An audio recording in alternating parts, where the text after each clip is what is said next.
Occasionally, an event occurs of such significance that it forever changes the way you perceive life itself, as though a veil has been lifted and the clarity and purpose of your life become obvious. In November of 1993, such an event occurred for my family and I. I was one of the Native American children adopted at birth and removed from the reservation system. As fate would have it, I was raised by a wonderful family and grew up in southwest Minnesota. I lost both adoptive parents in 1987. It was then that my wife, Kathy, discovered my adoption papers that had been hidden for years. On Thanksgiving Day, 1993, I was reunited with my biological Lakota family. Neither of us had known the other had existed all those years. So began our incredible journey back into Native America. This is our story.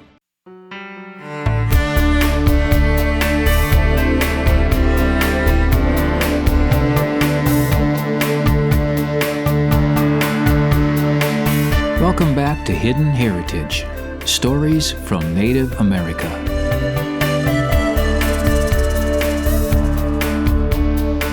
It's been said that the family that plays together stays together. When we began the Hidden Heritage series, it was our hope to present positive and uplifting stories. Well, this next story meets and exceeds that description. Join us now as we visit with a family that's not only worked together for the past 20 years, but has managed to walk that fine line between the two worlds, traditional and contemporary Native America. I met the St. Cyr family early on in the Brule journey. They had a traditional American Indian family dance troupe called the Many Moccasins, and we were looking for dancers for the Brule show at the time.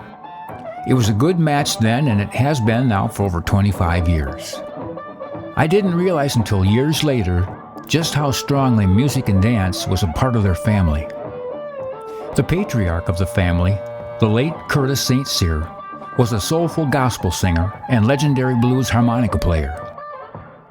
He was a Bear Clan member of the Winnebago tribe of Nebraska as well. Curtis was best known musically for his record-setting 8 appearances at the Saturday in the Park Music Festival in Sioux City, Iowa, where he was voted one of the 10 best harmonica players of the area.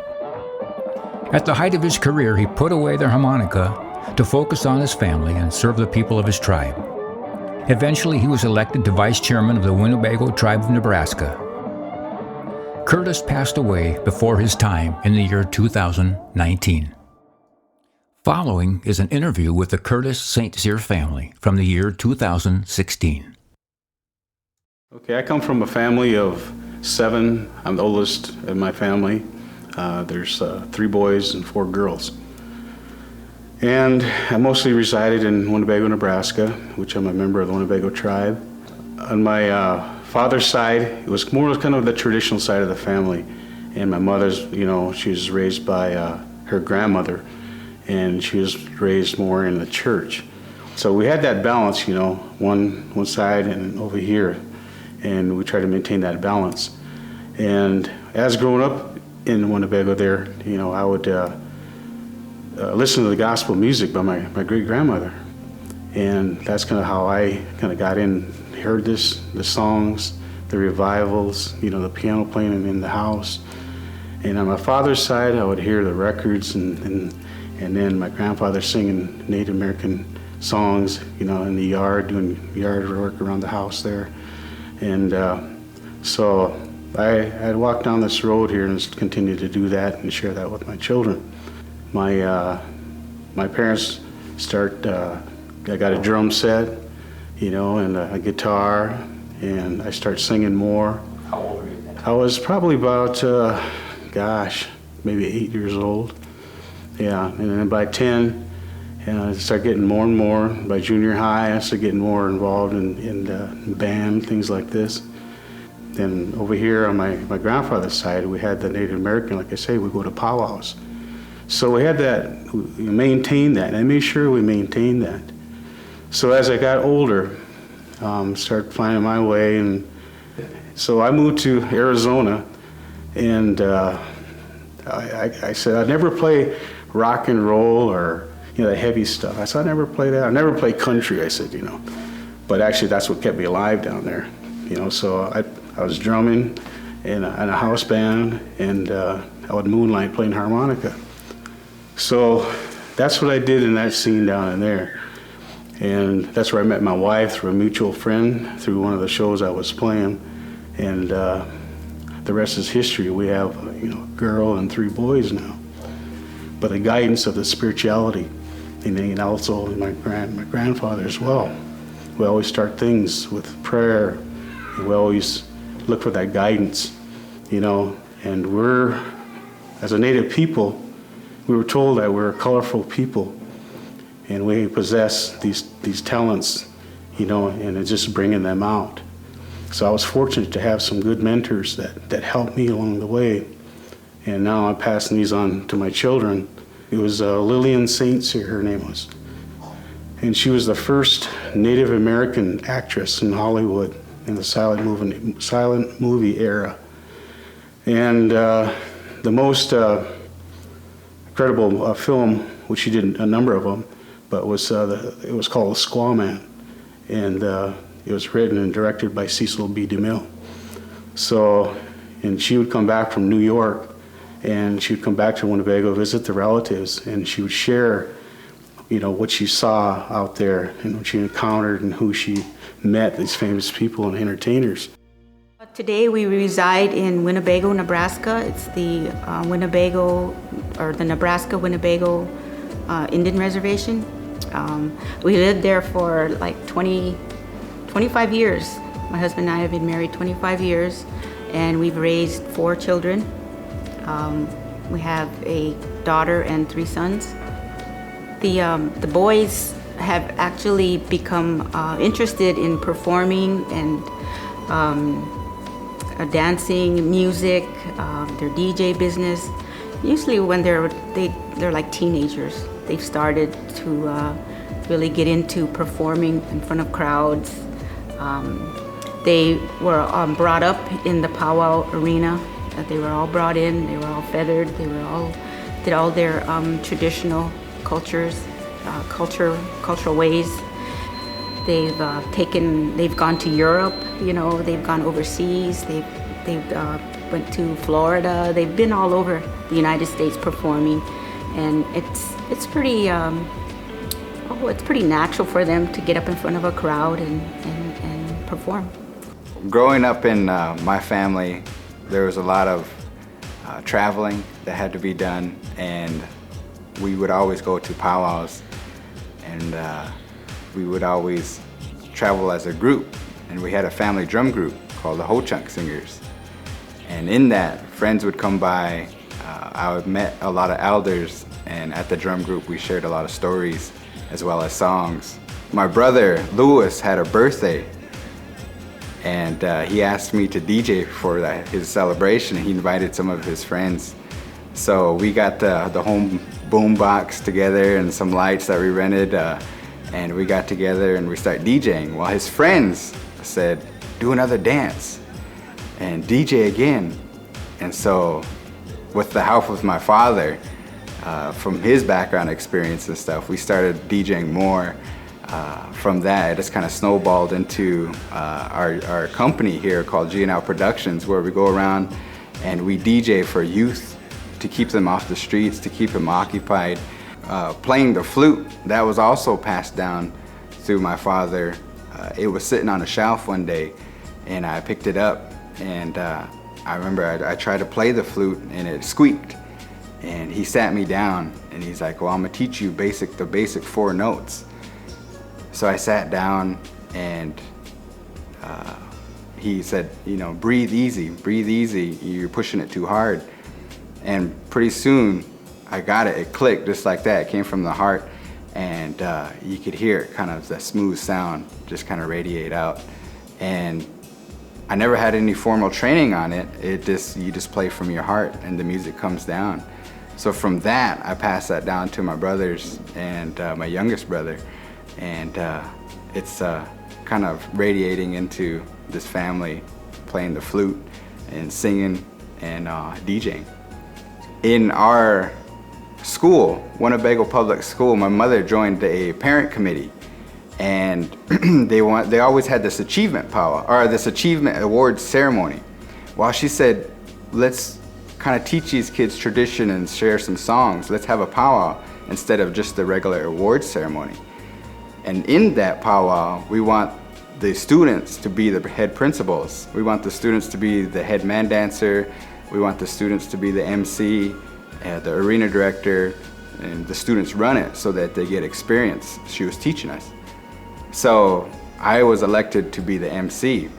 And from that, I had a great time. Just getting the mic in front of me, just hearing the other elders at other celebrations and other family functions. I was always told to sit back and listen to your elders, because one of these days you're going to be up there talking for your people. I entered college in 1999 at Wayne State College, and it was a culture shock for me. Growing up on the Winnebago Indian Reservation, I went to the school there, and 98% of the student population was either Winnebago or Native American descent.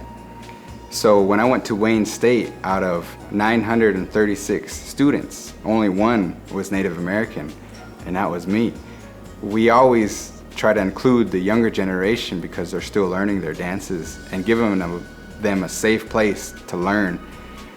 And in our practices, when we're getting ready for a performance, we always include the elders. The elders are always there showing us guidance and inviting us to learn our traditional dances. Not only our category dances, like I'm a fancy dancer, but our traditional Winnebago dances also. Hijakishana Hinikaragiwi, Hochang Rajda, Wanik Choga, Naga Makate Rajda, Louis Saint Cyr Hingairi, Hochang Naga Shaha Wa Ujena, Hunchikikara Chijan Wa Uje. What I said was my Ho-Chunk name is Wanik Choga, which means bluebird, and my English name is Louis Saint Cyr, and I have my brother and I here, and we're from the Bear Clan, and we're also Ho-Chunk and Lakota Sioux. Well, my role, I got the role of being the clown in the family. I do a lot of different things just to make people laugh. I mean, that's just how I don't know, I always was. I mean, I don't know, but just different things. I mean, there's a certain extent I go toward, but it's just like, you know, I was told that laughter is always good medicine, you know, as my parents and grandparents always said that. Oh, my role in the family is, wow. As you know, we've been brought up in the powwow world, so I just mainly stick to that part of the life I have is mostly powwows. And so you lean more towards the traditional side? Yeah, the more traditional side. And well, I do is the grass dance and let's see, fancy dance, chicken dance. I also play the flute as well. Traditional flute, yes.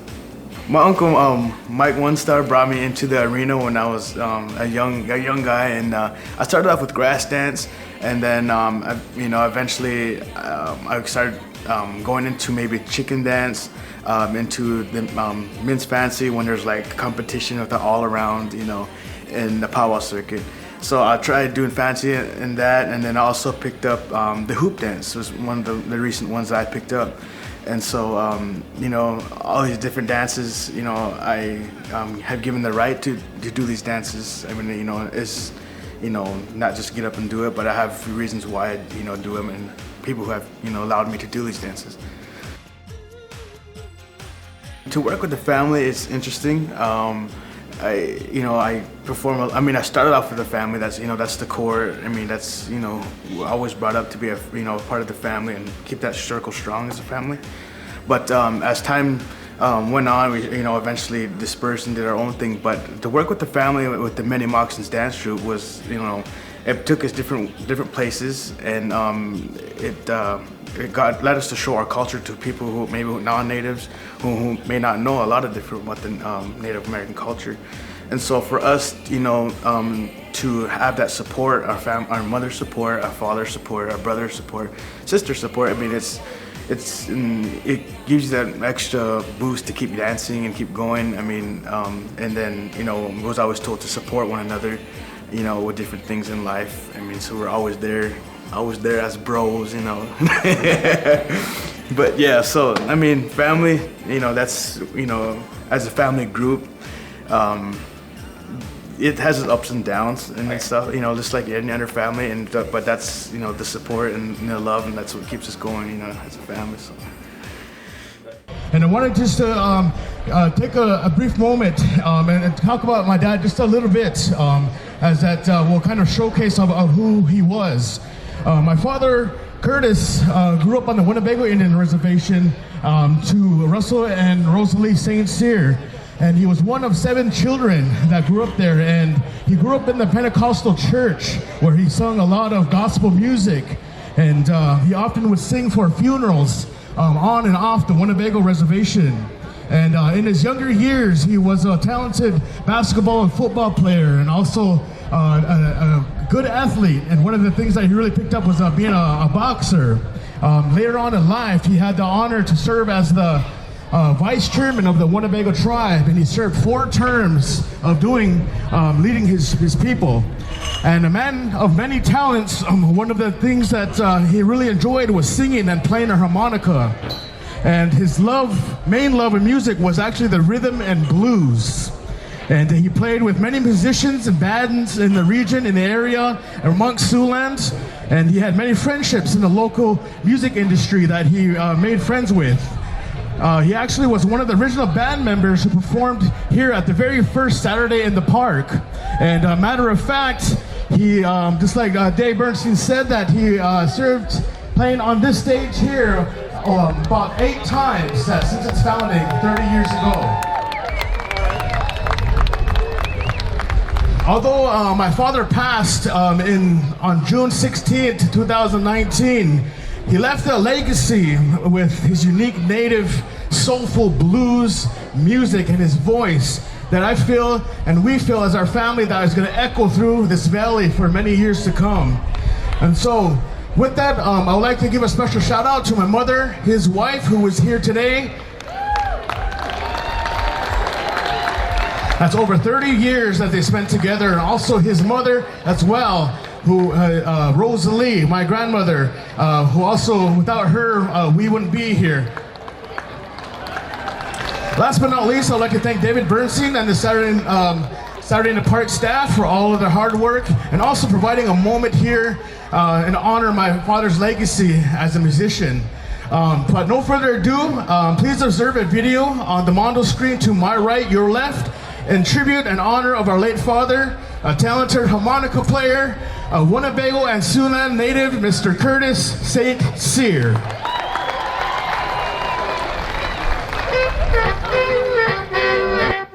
A great time tonight.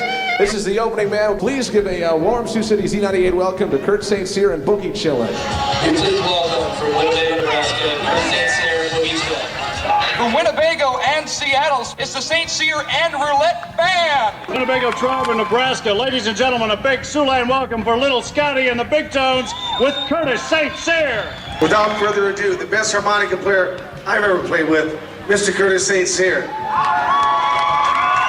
Voted one of the 10 best sounds in Siouxland.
Savior,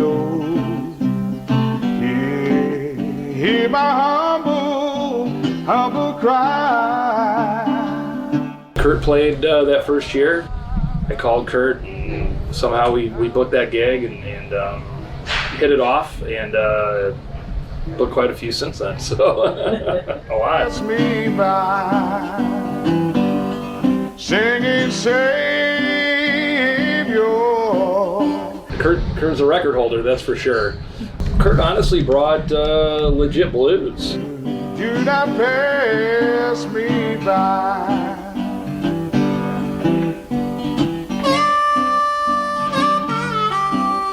And he had such a soulful voice, such a beautiful voice, and also was a great harp player. And just a combination, it was Kurt could have, I think, been anywhere. I think he could have been in Chicago. Would have been the best place, because to me that's the home of the blues. Yeah. Oh yeah, I'm thrilled about it. Just getting the opportunity to play this festival from the start. I've always said that, and I don't take that for granted. Because they can choose and get any artist or group in here that they can. Kurt is always doing something fresh and different, which makes it completely viable, I think, for him to play every year. Well, I didn't think it would be what it is today. Right. I had no idea it would take off like it did. It's the first year, and seeing all the effort that was being made, and it was a lot of fun, Mm-hmm. And they got the support within the community. Music has always played a very important part of Kurt's life. Matter of fact, that's how we met. He was in a band, playing in a band in Phoenix, Arizona. He would often serenade me with his Elvis Presley voice. When I was growing up, my childhood involved a lot of the blues music. And Curtis was a blues man. Growing up on the reservation, it was tough. And there was a lot of things that he poured out his heart and soul into his music. And a lot of times it came out through his harmonica too. He told me that he wanted it to come across kind of grimy, kind of bluesy, not necessarily just the traditional kind of old Western. You hear the harmonica, the old Western. He wanted it real gritty and bluesy, that you could feel it down in your soul.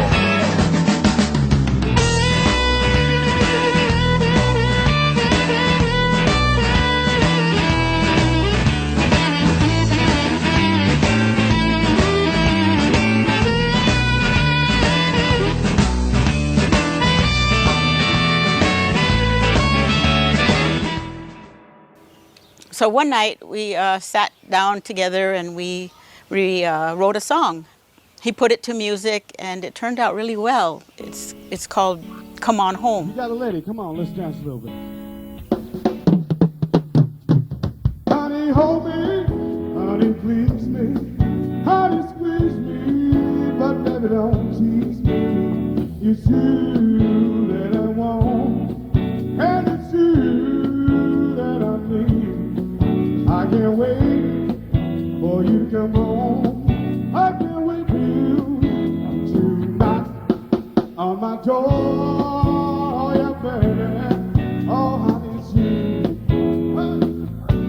Yeah, he always wanted to get back into his music and doing some recordings. But unfortunately, Curtis left us too soon before any of that could take place. To me, it seemed like Kurt passed away before his time. Pretty sad. I consider Kurt a friend. Saturday in the Park is very special.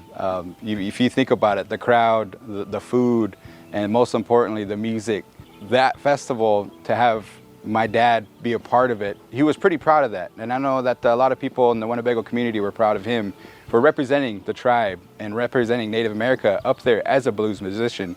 When he left this earth here, I know that Saturday in the Park was with him. And we appreciate everybody that came out and showed their support. And we appreciate the Saturday in the Park organization for honoring his legacy in his memory with allowing us to show this.